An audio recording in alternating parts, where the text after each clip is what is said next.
নমস্কার বন্ধুরা, আমি তনুশ্রী রান্নাঘরে সবাইকে স্বাগত জানাই।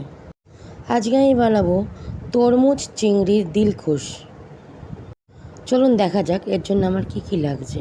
প্রথমে তরমুজের সবুজ অংশটাকে কেটে এই সাদা অংশটা লাউ ঘন্টের মতন কুচি কুচি করে নেব।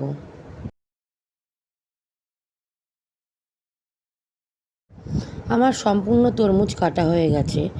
এবার নেব চিংড়ি মাছ। চিংড়ি মাছের মাথা নিয়েছি আজকে আমি।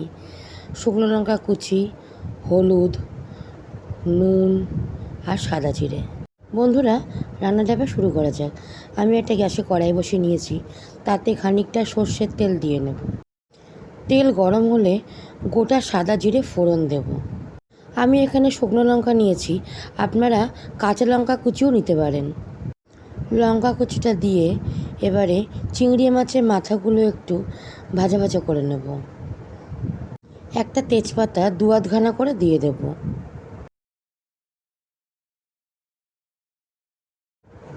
তারপর দেব স্বাদ মতো নুন, হলুদ। এবার কুচিয়ে রাখা তরমুজটা আমি দিয়ে দেব।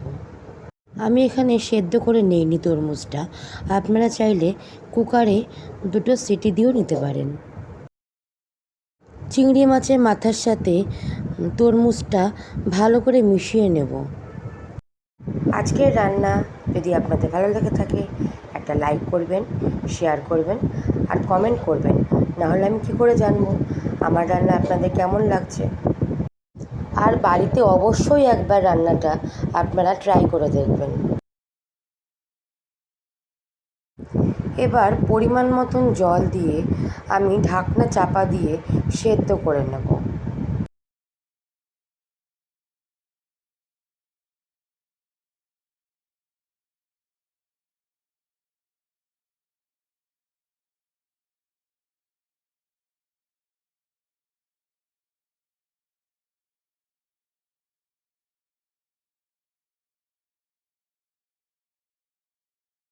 এবার ঢাকনা খুলে দেখলাম জলটা একদম শুকিয়ে এসছে। আমি এখানে 1.5 চামচ মতন চিনি দিয়েছি, আপনারা আপনাদের স্বাদ অনুযায়ী চিনিটা দিয়ে নেবেন।